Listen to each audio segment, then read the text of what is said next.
사람은 누구나 마음에 담는 것이 있습니다. 어떤 사람은 돈, 명예, 권력을 담고, 또 어떤 사람은 애완동물을 마음에 담고, 어떤 사람은 마음의 미움을 담고, 어떤 사람은 사랑을 담고 살아갑니다. 안녕하세요. 함께 사는 세상TV 이미숙입니다. 당신은 마음에 무엇을 담고 계십니까? 사람은 마음에 무엇을 담느냐에 따라 나의 삶에 가는 방향이 정해질 것입니다. 사람마다 마음에 담고 살아가는 것은 제각각이지만 그래도 마음에 사람을 담고 사는 사람은 사랑을 조금이나마 아는 사람일 것입니다. 지금 세대는 마음에 사람을 담고 살기보단 사람이 있어야 할 마음에 동물이나 물질을 담고 살아가는 사람이 많아졌습니다. 왜 사람의 마음에 사람을 담지 못하고 살까요? 그것은 사랑을 잃어버렸기 때문입니다. 사랑하며 살아야 할 마음에 다른 것을 채움으로 말미암아 내 마음에서 사람을 버리는 것이죠. 그리고 그 마음에는 사람에 대한 미움이 심겨지게 되는 것입니다. 이렇게 미움이 심겨진 마음에는 사람에 대한 적개심이 나타나고 사람을 골라가며 상대하게 되는 것입니다. 이런 마음은 신을 믿는 사람이든지 무신론자든지 상관이 없습니다. 오랜 세월을 교회 열심히 다니며 나름대로 신앙생활을 잘 해왔다고 자부하며 산 사람이라도 마찬가지입니다. 하나님을 믿는 신앙을 가지고 살면서도 마음에 사랑을 담지 못하고 미움을 가득 안고 사는 사람은 사람의 관계가 모두 부서지게 됩니다. 그것은 상대가 관계를 끊는 것이 아니라 스스로 관계를 끊어버리고 살기 때문입니다. 나와 마음이 통한다고 생각되는 사람하고는 대화를 잘 해나가지만 내 마음에서 조금만 엇갈려도 상대를 하지 않습니다. 그리고 대화를 잘 한다는 것이 남을 험담하는 일입니다. 마음에 사랑을 담지 않는 사람의 삶은 스스로 재판관이 되어 선과 악으로 판단하며 상대를 무식하고 형편없는 사람으로 취급해버립니다. 내 일도 제대로 못하면서 남들이 잘못했을 때 옳고 그름을 따지며 정죄합니다. 나의 잘못은 인정하지 않고 남의 잘못은 찾아서 들추어내야 분이 풀리고 모든 일이 나 때문이 아니라 너 때문이라고 생각합니다. 속으로는 사람을 우습게 여기고 겉으로는 교양 있는 척 포장합니다. 썩어있는 자신의 속은 거짓으로 감추고 겉모습만 화려하게 치장하며 자신이 보기에 아름답게 꾸미는 것이 아니라 남을 의식하며 살아갑니다. 작은 재주와 지식만 믿고 그것이 최고인 것처럼 여기고 작은 실수에도 자비와 용서보다는 질책하며 소리 지르고 자신의 마음에 들 때까지 실수한 것을 다시 하게 하는 못된 심보를 가지고 있습니다. 나보다 나은 사람들을 보면 같이 있는 것 자체가 부담이 되고 내 생각과 마음에 맞는 사람들만 골라다니며 나와 맞지 않는 사람들은 배척하고 멀리 놓고 계산하며 어느 정도 거리를 두고 내가 아쉽고 필요할 때만 가까이 합니다. 사람과의 관계에서 경제적인 것과 논리적인 것으로 계산하며 힘들어지면 피하고 누구나 싫어지면 떠나는 것이 당연한 것처럼 생각하고 사람과의 관계 속에서 힘든 고비를 만나면 긴장을 감소시키는 쪽으로 행동하고 싶어하며 만일 그렇게 할 수 없으면 불안해지고 불안을 가라앉히기 위해 어려운 관계 자체를 회피하거나 교제를 끝내버리고 맙니다.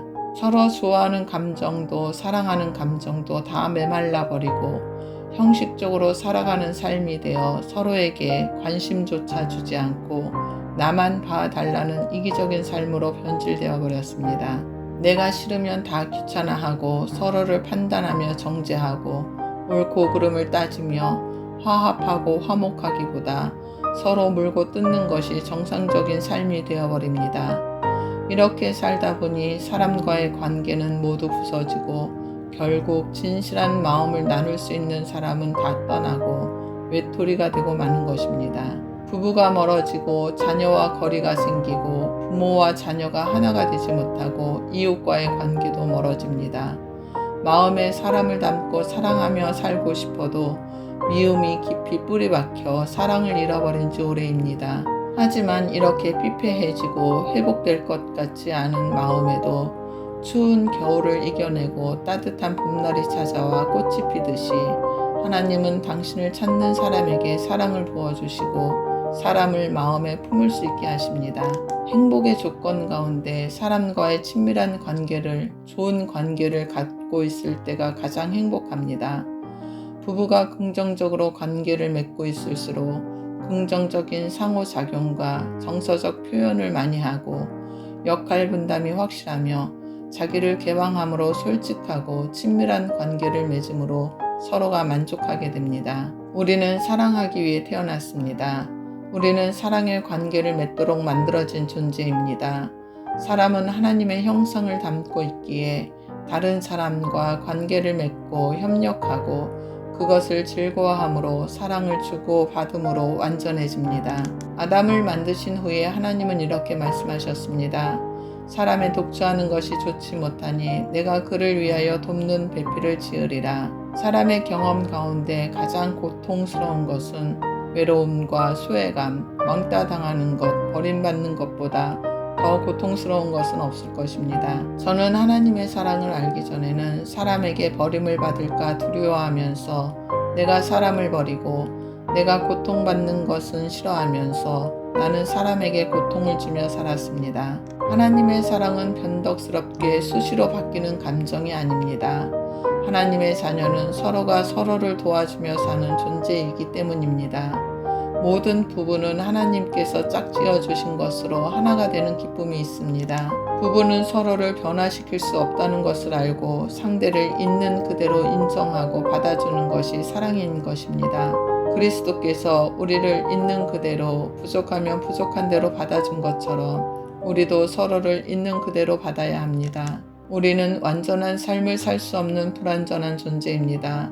자신이 완전하다고 생각하는 순간 교만한 사람이 되고 다른 사람을 힘들게 합니다.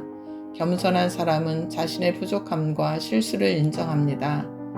또 다른 사람의 실수도 용서할 수 있으며 용서할 수 있는 사람만이 진정한 기쁨이 무엇인지 알 수 있습니다. 용서와 용납이 있는 가정은 마음이 힘들 때 서로 위로가 되고 세상을 살아갈 힘의 원천이 됩니다.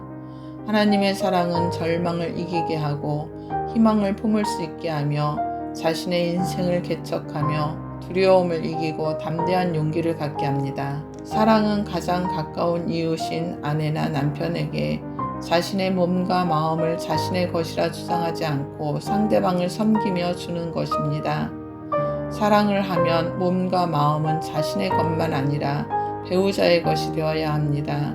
몸과 마음으로 배우자를 섬길 때 진정 부부는 하나가 될 것이고 가정의 행복은 이루어질 것입니다. 사람을 마음에 담는 것은 내 마음에서 미움을 몰아내고 그 자리에 사랑을 담는 것입니다. 당신은 무엇을 선택하며 사시겠습니까?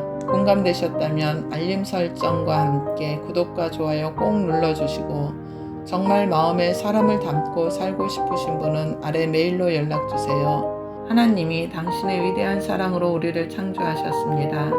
우리는 하나님의 사랑으로 창조된 사랑의 덩어리입니다. 끝까지 들어주셔서 감사합니다.